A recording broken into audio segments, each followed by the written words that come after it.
नमस्कार दोस्तों, स्वागत है आपका आज के मुख्य समाचारों में। जी हां दोस्तों, आपको यहां पर देखने को मिलेंगी सुबह से लेकर शाम तक की तमाम बड़ी खबरें मुख्य समाचार ब्रेकिंग न्यूज अपडेट्स के रूप में। तो चलिए दोस्तों, जान लेते हैं आज की पहली बड़ी खबर। मेरी माटी मेरा देश अमृत कलश यात्रा का हुआ समापन। मोदी बोले, देश भर से लाई मिट्टी सिद्धि के लिए प्रेरित करेगी। माई भारत पोर्टल लॉन्च किया। जी हां दोस्तों, प्रधानमंत्री मोदी ने मंगलवार को दिल्ली के कर्तव्य पथ यानी कि विजय चौक पर मेरी माटी मेरा देश अमृत कलश यात्रा के समापन कार्यक्रम में हिस्सा लिया। इस दौरान उन्होंने कहा कि आज सरदार वल्लभ भाई पटेल की जयंती के अवसर पर कर्तव्य पथ एक ऐतिहासिक महायज्ञ का साक्षी बन रहा है। इस दौरान उन्होंने देश भर से लाई गई मिट्टी को भारत कलश में डालकर तिलक लगाया और वीरों और वीरांगनाओं को श्रद्धांजलि दी। प्रधानमंत्री ने मेरा युवा भारत पोर्टल भी लॉन्च किया। दोस्तों, इससे पहले प्रधानमंत्री ने इस यात्रा की एक डिजिटल प्रदर्शनी भी देखी। देश भर के गांव से 8,500 अमृत कलशों में मिट्टी भरकर दिल्ली लाई गई। इसे कर्तव्य पथ के पास रखे भारत कलश में इकट्ठा किया गया। इसके बाद दोस्तों, अगली बड़ी खबर। राजस्थान में कांग्रेस की 56 उम्मीदवारों की चौथी लिस्ट जारी। पायलट समर्थक सहित 7 एमएलए के टिकट कटे। 32 नए चेहरे मैदान में। जी हां दोस्तों, राजस्थान विधानसभा चुनाव के लिए कांग्रेस ने अपने 56 प्रत्याशियों की चौथी लिस्ट जारी कर दी है। कांग्रेस के राष्ट्रीय प्रवक्ता गौरव वल्लभ को उदयपुर सीट से टिकट दिया गया है। वहीं पूर्व सांसद बद्रीनाथ जाखड़ को बाली सीट से टिकट दिया गया है। 7 मौजूदा विधायकों के टिकट काट दिए गए हैं। इनमें सचिन पायलट समर्थक खिलाड़ी लाल बैरवा भी शामिल है। 32 नए चेहरे मैदान में है। मानवेंद्र सिंह को बाड़मेर की सिवाना सीट से टिकट दिया गया है। पहले उनका नाम जैसलमेर से चला था। इसके बाद दोस्तों, अगली बड़ी खबर। मराठा आंदोलन के बीच सीएम शिंदे ने कल बुलाई सर्वदलीय बैठक। विधानसभा का विशेष सत्र बुलाने पर चर्चा हुई संभव। जी हां दोस्तों, मराठा आरक्षण की मांग कर रहे प्रदर्शनकारियों ने बीते दिन यानी कि सोमवार को महाराष्ट्र के मराठवाड़ा जिले के कुछ हिस्सों में कुछ राजनेताओं के घरों और ऑफिसों को आग के हवाले कर दिया। गुस्साए प्रदर्शनकारियों के इस फैसले के एक दिन बाद पुलिस ने मंगलवार को मंत्रालय, मुख्यमंत्री, मंत्रियों के आवासों पर सुरक्षा बढ़ा दी है। अधिकारियों ने कहा है कि अन्य राजनेताओं के साथ साथ यहां और राज्य में अन्य जगहों पर राजनीतिक दलों के कार्यालय भी बंद हैं। इसके अलावा मराठा आरक्षण मुद्दे पर सीएम एकनाथ शिंदे ने कल सर्वदलीय बैठक बुलाई है। बैठक सुबह 10:30 बजे सह्याद्री गेस्ट हाउस में होगी। सरकार आम सहमति के लिए सभी दलों से चर्चा करेगी और आगे संभावित समाधान के लिए काम करेगी। इस बैठक के दौरान महाराष्ट्र विधानसभा का विशेष सत्र बुलाने पर चर्चा भी संभव है। इसके बाद दोस्तों, अगली बड़ी खबर। भारत ने भी सीज फायर के प्रस्ताव पर साथ नहीं दिया। नेतन्याहू बोले, यूएन के प्रस्ताव में इजराइल पर हुए अत्याचार का जिक्र नहीं।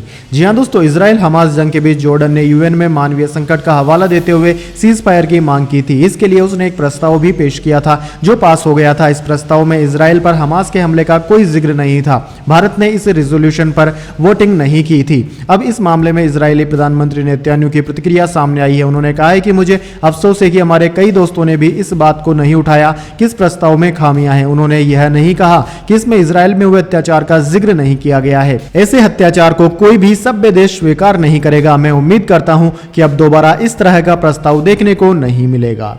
इसके बाद दोस्तों, अगली बड़ी खबर। इजराइल ने पहली बार इस्तेमाल किया एरो सिस्टम, मार गिराई हूती विद्रोहियों की मिसाइल। जी हां दोस्तों, इजराइल और हमास युद्ध बीते 3 हफ्तों से लगातार जारी है। ऐसे में हमास के समर्थन और इजराइल के खिलाफ कई देश अपनी मौजूदगी दर्ज करा रहे हैं। ऐसे में इजराइल पर यमन की ओर से मिसाइल दागी गई है, लेकिन इजराइल ने एरो एयर डिफेंस सिस्टम का इस्तेमाल कर इस मिसाइल को ध्वस्त कर दिया। इजराइल ने पहली बार अपने एरो एयर डिफेंस सिस्टम का इस्तेमाल किया। इजरायली सेना ने बताया कि उनके एरो सिस्टम ने इजराइल पर लाल सागर क्षेत्र की ओर से दागी गई सतह से सतह पर मार करने वाली मिसाइल को नष्ट कर दिया है। इजरायली सुरक्षा बलों ने जारी बयान में कहा कि उनके एयरफोर्स सिस्टम ने मिसाइल की ट्रेजेक्टरी को ट्रेस कर उसे ध्वस्त कर दिया। आईडीएफ का कहना है कि फाइटर जेट ने अन्य 2 ड्रोन को भी मार गिराया था। इसके बाद दोस्तों, अगली बड़ी खबर। इलेक्ट्रोल बॉन्ड स्कीम पर सुप्रीम कोर्ट में पहले दिन की सुनवाई। प्रशांत भूषण बोले, यह बॉन्ड केवल रिश्वत है जो सरकारी फैसलों को प्रभावित करता है। जी हां दोस्तों, इलेक्ट्रोल बॉन्ड स्कीम मामले में 31 अक्टूबर को सुप्रीम कोर्ट में पहले दिन की सुनवाई हुई। अटॉर्नी जनरल आर वेंकटरमणि केंद्र सरकार की ओर से सुप्रीम कोर्ट में पेश हुए, जबकि सीनियर एडवोकेट कपिल सिब्बल, प्रशांत भूषण और विजय हंसारिया ने याचिकाकर्ताओं की तरफ से पैरवी की। प्रशांत भूषण ने कहा कि यह बॉन्ड केवल रिश्वत है जो सरकारी फैसलों को प्रभावित अवगत करती है। नागरिकों को जानने का हक है कि किस पार्टी को कहां से पैसा मिला है। Chief justice D Y Chandrachud, justice Sanjiv Khanna, justice BR Gavai, justice JB Pardiwala और जस्टिस मनोज मिश्रा की बेंच मामले की सुनवाई कर रही है। दरअसल दोस्तों, आपकी जानकारी के लिए बता दें, केंद्र सरकार ने 2 जनवरी 2018 को बॉन्ड स्कीम को नोटिफाई किया था। स्कीम के प्रावधानों के मुताबिक इलेक्टोरल बॉन्ड को कोई भी नागरिक अकेले या किसी के साथ मिलकर खरीद सकता है। सुनवाई से पहले अटॉर्नी जनरल और वेंकटरमणि ने कहा कि नागरिकों को पार्टियों का इनकम सोर्स जानने का अधिकार नहीं है। इसके बाद दोस्तों, अगली बड़ी खबर, जमानत मिलने पर 52 दिनों बाद जेल से बाहर आए चंद्रबाबू नायडू, कहा मैं इस स्नेह को कभी नहीं भूलूंगा। जी हां दोस्तों, आंध्र प्रदेश के पूर्व मुख्यमंत्री और TDP प्रमुख N चंद्रबाबू नायडू को कौशल विकास घोटाला मामले में मंगलवार को हाई कोर्ट से अंतरिम जमानत मिल गई। जेल से बाहर आते ही उन्होंने कहा कि मैं इस स्नेह को कभी नहीं भूलूंगा। नायडू के समर्थक जेल के बाहर उनके झलक पाने के लिए जुटे थे। पोता नारा देवांश भी दादा से मिलने पहुंचा था। राजमुंद्री जेल से बाहर आते ही नायडू ने पोते को गले से लगा लिया। वहीं दोस्तों, तेलुगु देशम पार्टी प्रमुख चंद्रबाबू नायडू को स्वास्थ्य कारणों पर अंतरिम जमानत मिली है। सोमवार को अदालत ने उनकी जमानत याचिका पर फैसला सुरक्षित रख लिया था। मंगलवार को आंध्र प्रदेश हाई कोर्ट ने नायडू को 28 नवंबर तक 4 हफ्ते की अंतरिम जमानत दे दी है। इसके बाद दोस्तों, अगली बड़ी खबर, महुआ बोली सरकार फोन हैक करने की कोशिश कर रही। राहुल ने कहा कांग्रेस नेताओं को अलर्ट मिला, सरकार का जवाब, ऐसे मैसेज 150 देशों में गए। जी हां दोस्तों, पैसे लेकर संसद में सवाल पूछने के मामले में फंसी TMC सांसद महुआ मोइत्रा ने दावा किया है कि केंद्र सरकार उनका फोन और ईमेल हैक करने की कोशिश कर रही है। एक ट्वीट में महुआ ने लिखा कि देश के गृह मंत्रालय के पास और कोई काम नहीं है। अडानी और प्रधानमंत्री कार्यालय के गुंडों, तुम्हारा डर देखकर मुझे तरस आता है। दरअसल दोस्तों, कांग्रेस नेता शशि थरूर, पवन खेड़ा, आम आदमी पार्टी सांसद राघव चड्ढा, शिवसेना प्रमुख उद्धव गुट के सांसद प्रियंका चतुर्वेदी, AIMIM प्रमुख असुद्दीन ओवैसी और CPIM के जनरल सेक्रेटरी सीताराम येचुरी ने भी यही दावा किया। सरकार पर फोन हैकिंग के आरोप के बाद केंद्रीय IT मंत्री अश्विनी वैष्णव ने कहा कि सरकार ने मामले की जांच के आदेश दे दिए हैं। एप्पल ने आज 150 देशों में एडवाइजरी जारी की है। एप्पल के पास कोई स्पेसिफिक जानकारी नहीं है। कंपनी ने अनुमान के आधार पर अलर्ट भेजा है। एप्पल खुद क्लेम करता है कि कोई उनका फोन हैक नहीं कर सकता। सरकार इस मुद्दे पर गंभीर है और हम इसकी तह तक जाएंगे।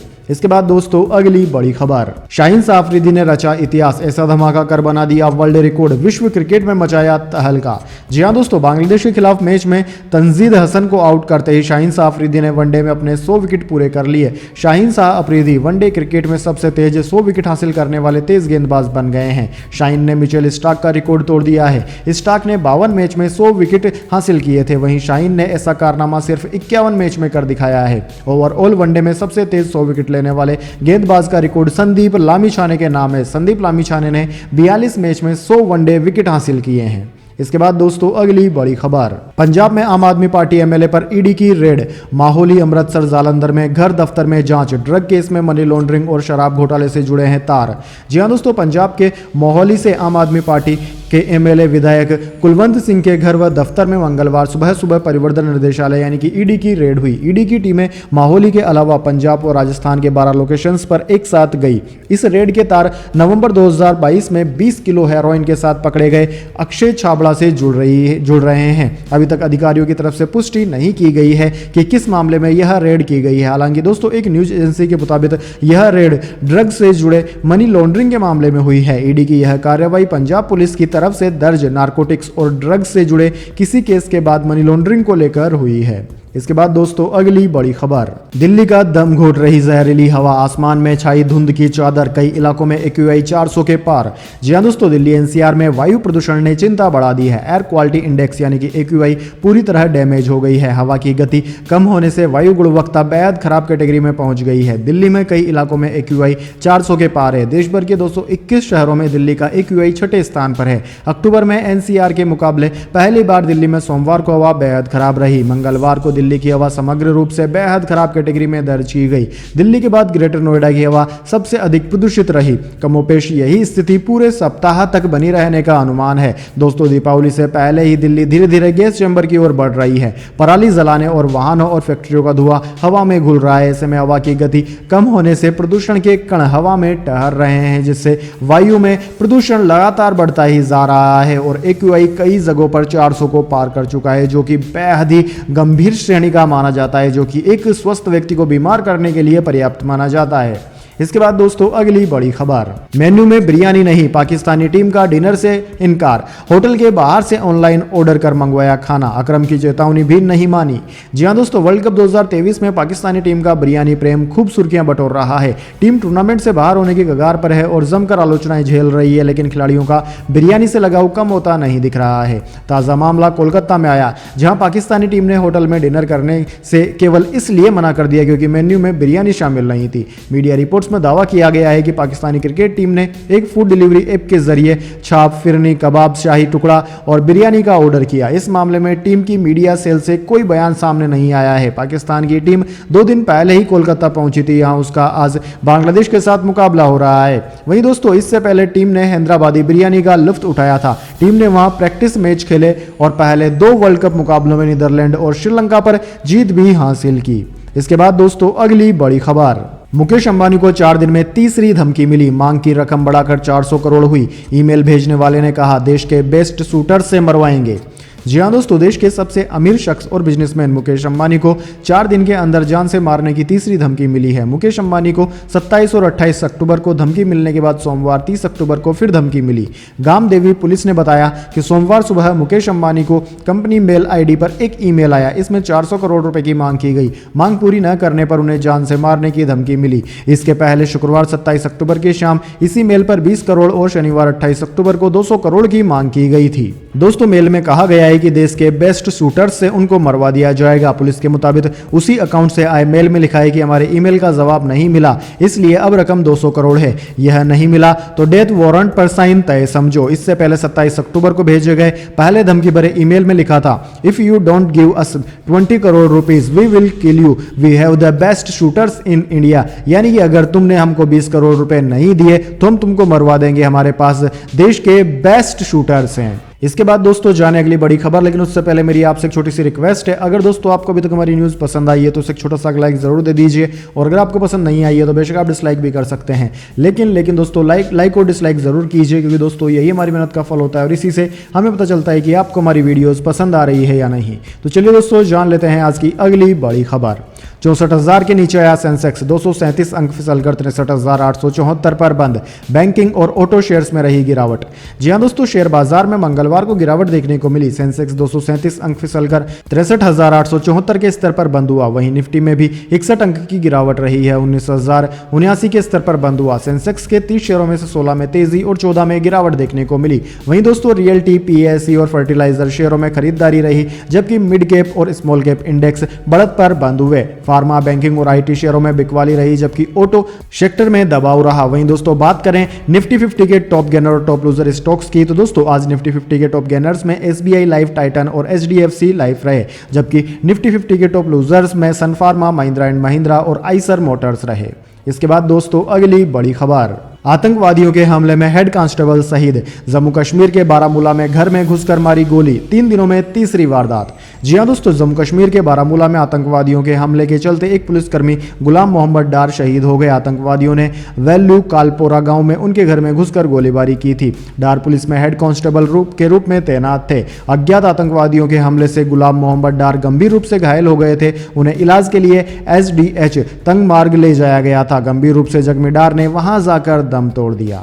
इसके बाद दोस्तों अगली बड़ी खबर, कांग्रेस ने गौरव वल्लभ को दिया टिकट, इस सीट से लड़ेंगे चुनाव। जी हां दोस्तों, कांग्रेस ने राजस्थान चुनाव को लेकर मंगलवार को 56 उम्मीदवारों की लिस्ट जारी की है। पार्टी प्रवक्ता गौरव वल्लभ को उदयपुर सीट से चुनावी मैदान में उतारा गया है। वहीं सिवाना से पूर्व केंद्रीय मंत्री दिवंगत जसवंत सिंह के बेटे मानवेंद्र सिंह को टिकट दिया गया है। गौरव वल्लभ कांग्रेस के तेज तर्रार प्रवक्ता माने जाते हैं। वो अक्सर टीवी डिबेट में नजर आते हैं। उन्होंने झारखंड की जमशेदपुर ईस्ट सीट से लोकसभा का चुनाव लड़ा था, हालांकि उन्हें हार का सामना करना पड़ा था। इसके बाद दोस्तों अगली बड़ी खबर, पाकिस्तान ने बांग्लादेश को 7 विकेट से हराया। 205 रन 32.3 ओवर में चेज किए। फकर शफीक की शतकीय साझेदारी, बांग्लादेश हुआ बाहर।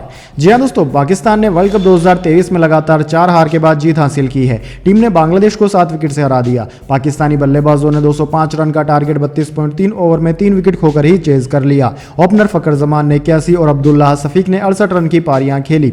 वहीं दोस्तों कोलकाता के ऐतिहासिक ईडन गार्डन में बांग्लादेश ने टॉस जीतकर पहले बैटिंग चुनी थी। टीम 45.1 ओवर में 204 रन बनाकर ऑल आउट हो गई। शाहीन आफरीदी और हारिस रऊफ ने 3-3 विकेट झटके। इस जीत से दोस्तों पाकिस्तान टीम 7 मैचों में 3 जीत और 4 हार के साथ 6 अंकों के साथ सेमीफाइनल की रेस में बरकरार है। टीम को 2 मुकाबले और खेलने हैं, जिन्हें जीतने की स्थिति में टीम 10 पॉइंट के साथ चौथे नंबर पर फिनिश कर सेमीफाइनल खेल सकती है। वहीं दूसरी ओर बांग्लादेश छठी हार के बाद निचले पायदान पर पहुंच गई है, ऐसे में वह टूर्नामेंट से बाहर हो गई है। वैसे दोस्तों पाकिस्तान का टूर्नामेंट में बना रहना दूसरी टीमों के ऊपर निर्भर करेगा।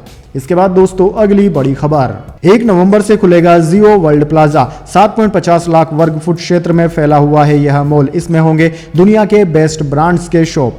जी हाँ दोस्तों, मुकेश अंबानी की रिलायंस इंडस्ट्रीज मुंबई में 1 नवंबर को भारत का सबसे लग्जरी मॉल खोल रही है। 7.5 लाख वर्ग फुट क्षेत्र में फैला यह मॉल बांद्रा कुर्ला कॉम्प्लेक्स में स्थित है। यह मॉल सिर्फ देखने में ही लग्जरी नहीं, बल्कि यहाँ मिलने वाली चीजें भी काफी लग्जरी होंगी। दोस्तों इस मॉल में बैलेंसियाज, कातिये, लुई फितो, Versace, Valentino, Manish Malhotra, Abu Jani, Sandeep Khosla, Pottery Barn, Gucci और LNN कैफे सहित कई दूसरे महंगे ब्रांड्स होंगे। दोस्तों ऐसे ब्रांड्स के नाम हैं जो कि आपने और मैंने कभी नहीं सुने। इस मॉल में इतने सारे ब्रांड्स होने वाले हैं। इसके बाद दोस्तों अगली बड़ी खबर, निजी बैंकों में नौकरी छोड़ने वालों की बढ़ती संख्या पर RBI गवर्नर ने जताई चिंता, बोले सेंट्रल बैंक की है करीबी नजर। जी हां दोस्तों, निजी बैंकों में नौकरी छोड़ने वालों की तादाद में बढ़ोतरी देखी जा रही है, जिस पर बैंकिंग सेक्टर ने रेगुलेटर भारतीय रिजर्व बैंक के गवर्नर शक्तिकांत दास की प्रतिक्रिया सामने आई है। RBI गवर्नर ने कहा है कि RBI की बैंकों में नौकरी छोड़ने की दर पर करीबी नजर है।